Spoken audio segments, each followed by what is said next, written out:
Сәлеметсіңдер ме, балалар? Сүйікті сауат ашу пәнін бастаймыз. Айналаға алақанмен жылулықты шашайық. Тәттілік тілеп, күлімсіреп, біз сабақты бастайық. Балалар, сабағымызды жұмбақ шешуден бастаймыз. Түсіріп қақпанға жыланды ол ұстайды. Тып-тыныш жатқанда шөткеге ұқсайды. Ол не деп ойлайсыңдар, балалар? Дұрыс айтасыңдар, ол кірпі екен. Келесі жұмбаққа назар аударайық. Жануарым бар бір қызық, құйрығынан мұрны ұзын. Мұрны ұзын болып тұратын ол қандай жануар еді? Дұрыс айтасыңдар, балалар, ол піл екен. Балалар, кірпі және піл сөзінде қандай таныс емес дыбыстар бар екен? Дұрыс айтасыңдар, п дыбысын таныс емес. Яғни бүгінгі біздің сабағымыздың тақырыбы табиғатқа саяхат, п дыбысымен әрпі. Бүгінгі сабақта сенің меңгеретінің п дыбысымен танысасың. П дыбысы кездесетін сөздердің орнын анықтап, дыбыстық талдау жасайсың. Әріп элементтерін каллиграфиялық талаптарға сай жазасың. Енді балалар, п дыбысын 3 рет айтып дыбыстайық. П, п, п. П қатаң дауыссыз дыбыс. Айтылғанда ерніміз бір-біріне тиіп, дыбыс кедергіге ұшырап айтылады. Дауыс шымылдығы қатыспай, тек салдыр мен үн қатысы арқылы жасалатын, буын құрай алмайтын дауыссыз дыбыс. Енді бірге төмендегі буындарды қайталаймыз. Па, па, па. Пе, пе, пе. Еп, еп, еп.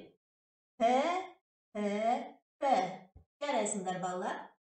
Енді балалар, берілген суреттегі жануарлардың, заттың атауларына дыбыстық талдау жасаймыз. Піл. Піл сөзі, балалар, бір буынды сөз.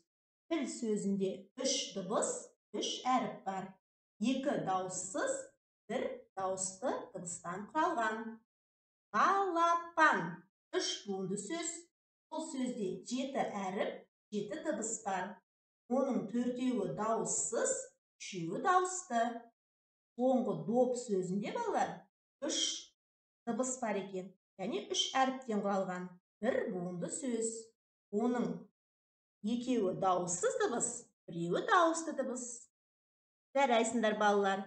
Енді, балалар, осы п дыбысына байланысты сөздік қорымызды молайту үшін мына бейне жазбаға назар аударайық. Сәлеметсіңдер ме, балалар? Бүгін біз сіздермен әліпбиді оқуды бастаймыз.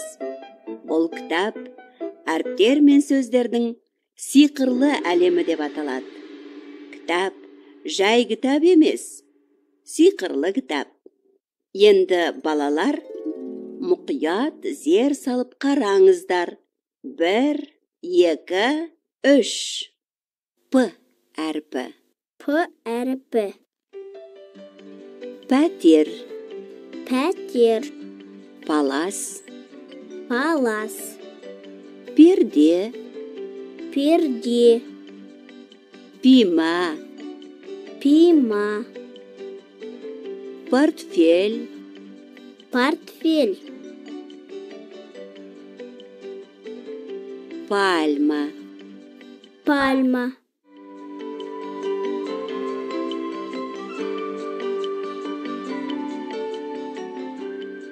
Піл. Піл. Пияз. Пияз.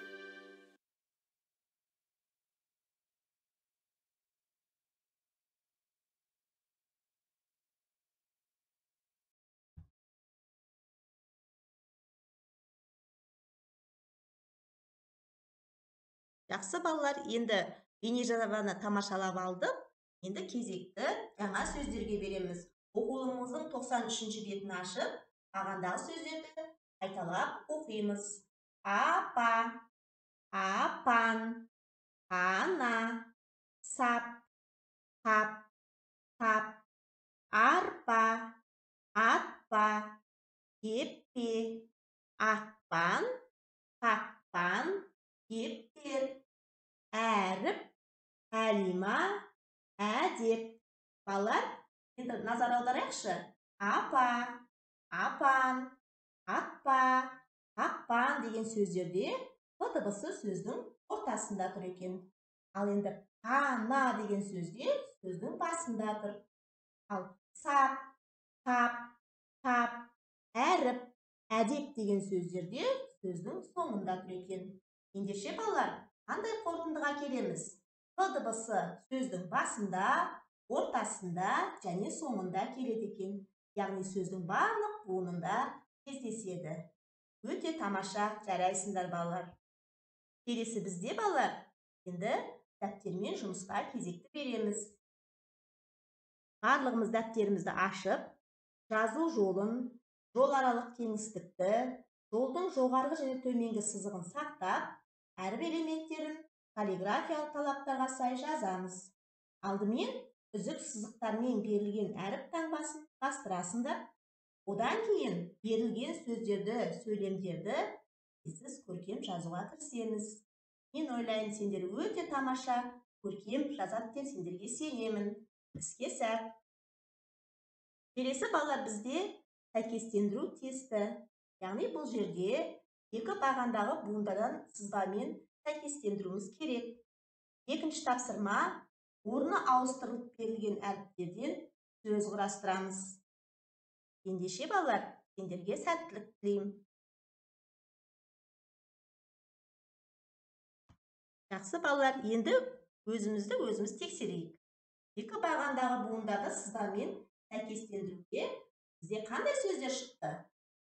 Парақ, қалам, сызғыш, дәптер, кітап деген сөздер шықты. Яғни балалар, буынға буынды қоссақ сөз шығады екен.